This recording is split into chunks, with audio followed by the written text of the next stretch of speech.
सभी किसान साथियों को नमस्कार। आप सभी लोग इस वीडियो में लहसुन की फसल के बारे में विस्तृत जानकारी प्राप्त कर सकेंगे कि किसान साथियों, जैसा कि आप सभी लोग देख पा रहे हैं, लहसुन के पौधे जो हैं वह कितने अच्छे हैं, लेकिन इसमें एक कमी आ रही है। किसान साथियों, जो कमियां हैं उनको मैं आज इस वीडियो के माध्यम से आप सभी के बीच में साझा करूंगा और उसका उपाय भी बताऊंगा, उन कमियों को कैसे सही किया जा सके। सबसे पहले किसान साथियों, एक समस्या आती है लहसुन में। लहसुन की जो ये पत्तियां हैं, आप सभी लोग देख पा रहे होंगे, ये जो नीचे की तरफ झुकी हुई हैं, अभी इनको झुकना नहीं चाहिए किसान साथियों।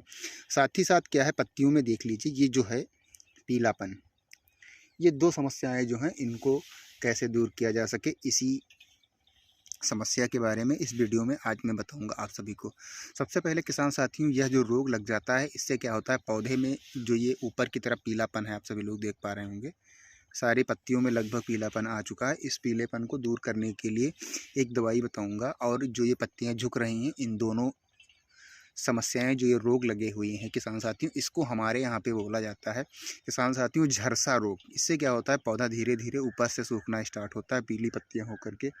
इसके बाद में क्या होता है, सारी पत्तियां एक साथ सूख करके पूरा पौधा नष्ट हो जाता है। और जो ये झुकने की समस्या आ रही, पत्तियां ऐंठने की, तो किसान साथियों इसको भी जलेबी जैसी आकार में हो जाती हैं। जैसे जलेबियाँ मार्केट में बिकती हैं खाने वाली, उसी आकार में इसकी पत्तियाँ हो जाती हैं। तो ये दोनों जो समस्याएं हैं, इनकी अलग अलग दवाइयाँ होंगी। और अगर ऐसी समस्या लहसुन में आ गई है, अगर उसका सही समय पे उपचार नहीं किया गया, तो किसान साथियों क्या है, लहसुन में ये समझ लीजिए बहुत ही नुकसान ज़्यादा हो जाएगा। जब पौधे ही नहीं होंगे तो उत्पादन किस बात का। साथ ही साथ किसान साथियों, आप सभी लोग अभी तक मेरे YouTube चैनल पे लगातार वीडियो देखते आ रहे हैं और YouTube चैनल को मेरे सब्सक्राइब नहीं किया तो कृपया सब्सक्राइब कर लें, वीडियो को लाइक कर दें, वीडियो को शेयर कर दें, ताकि अन्य किसानों को भी मेरे द्वारा जो भी जानकारियाँ दी जाती हैं, उन सभी को जानकारी अच्छी प्राप्त हो सके। तो किसान साथियों, अब मैं बात करूँगा, यह जो पत्ती पीली वाली समस्या लहसुन में आती है, क्या होता है, ऊपर से पत्तियाँ, जैसा कि मैंने पूर्व में बताया है, पीली स्टार्ट हो जाती। तो इसके लिए आप सभी को लेना क्या, के लिए आप सभी को किसान साथियों लेना है मेटालाइक्सिल 8% प्लस मैनकोजेब 64% WP।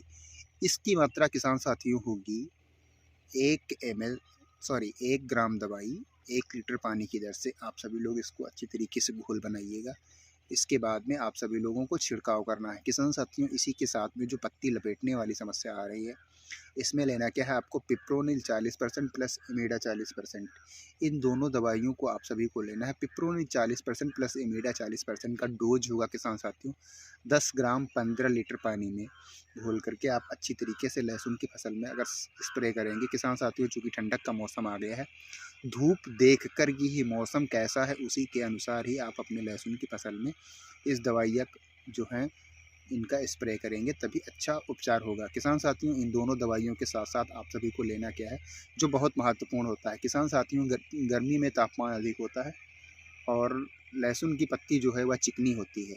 तो गर्मी में अगर आप स्टिकर का प्रयोग नहीं करेंगे तब भी कोई दिक्कत नहीं है, लेकिन इस समय ठंडक का मौसम है तो लहसुन की पत्ती चिकनी होती है। अगर आप स्टिकर का प्रयोग करेंगे तभी जो दवाइयाँ आप स्प्रे करने जा रहे हैं अपने खेतों में, तभी उसका अच्छा लाभ मिल पाएगा। साथ ही साथ किसान साथियों, सिलिकॉन बेस का स्टिकर लेना है। और ये जैसे स्टिकर और जो दो दवाइयाँ मैंने बताई हैं, उन दोनों दवाइयों का अलग अलग घोल बना करके अगर आप अपनी लहसुन की फसल में स्प्रे करेंगे, तो निश्चित तौर पे जो समस्या पीलापन की और पत्तियाँ ऐंठने की है, वह समस्या दूर हो जाएगी।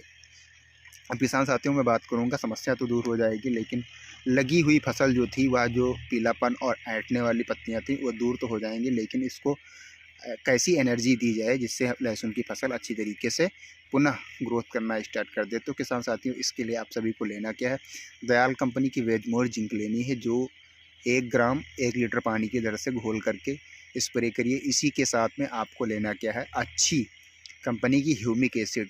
जी हाँ किसान साथियों, ये दो दवाई, जो ह्यूमिक एसिड और दयाल कंपनी की वेजमोर जिंक, इन दोनों को अगर अच्छी तरीके से अलग अलग घोल बना करके अगर आप स्प्रे कर देंगे लहसुन की फसल में, तो ये मानिए आपकी लहसुन जैसे पहले थी उससे और भी अच्छी हो जाएगी। 1 हफ्ते के अंदर दिन दूना रात चौगुना ग्रोथ होने लगेगा लहसुन का।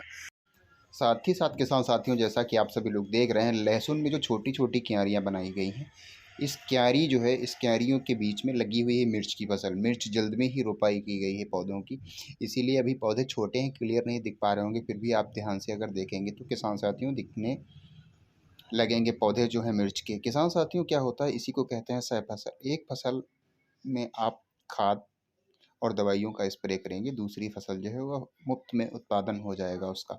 तो किसान साथियों, जैसा कि आप सभी लोग जानते हैं, मैंने पूर्व में भी जो दवाइयाँ बताई हैं लहसुन की फसल से संबंधित, वह दवाइयाँ बहुत ही महत्वपूर्ण हैं और उन्हीं दवाइयों को मिर्च की फसल में भी स्प्रे करना होगा। बहुत से किसान साथी जो है लहसुन की फसल नहीं बोई है और मिर्च की फसल का उत्पादन वह लोग करते हैं, मिर्च की फसल है जो उसकी खेती अच्छे तरीके से करते हैं, तो उन किसान भाइयों के लिए भी यह दवाई क्या है, अलग से स्प्रे करना पड़ता है मिर्च में। किसान साथियों, इसमें क्या है, इसी में स्प्रे करना पड़ता है, इससे बहुत ही अच्छा उत्पादन होगा मिर्च का। और मिर्च में जब तक लहसुन लगा हुआ है तो उसी सिंचाई में मिर्च की भी फसल सींच जाएगी, उसी जो खाद आप देंगे उसी खाद से मिर्च का भी अच्छा उत्पादन होगा। और किसान साथियों, क्या है, जो दवाइयाँ आप लोग डालते रहते हैं लहसुन में या डालेंगे, उसी दवाई के माध्यम से मिर्च का पौधा अभी छोटा है, यह मार्च में पौधा एकदम फरान की स्टेज पे आ जाएगा। इसमें बहुत ही अच्छी तरीके से मिर्च आना स्टार्ट हो जाएंगी। किसान साथियों, जब तक पौधे का ग्रोथ होगा मिर्च के, तब तक क्या है, लहसुन में खाद, दवाई, सिंचाई या सब प्रोग्राम चलता रहता है। और जब लहसुन की खुदाई हो जाती है अंत में, इसके बाद में पौधे जो अभी से जो बिना लहसुन में मिर्च लगा हुआ है उसको तैयार करने के लिए बहुत सी दवाइयों का स्प्रे करना पड़ेगा, अलग से सिंचाई करनी पड़ेगी, अलग से खाद का प्रयोग करना पड़ेगा, तो उन सभी से छुटकारा मिल जाएगा। इसीलिए किसान साथियों, सह फसल के माध्यम से जब खेती की जाती है तो कम लागत में 2 से 5 गुना तक उत्पादन होता है, तो इसी को कहते हैं सह फसल। के साथ साथियों, एक ही समय में दोनों काम हो जाते हैं दोनों फसलों के। तो आप सभी को जानकारी कैसी लगी, कृपया कमेंट बॉक्स में बताएं। फिर मिलेंगे अगले वीडियो, तब तक के लिए आप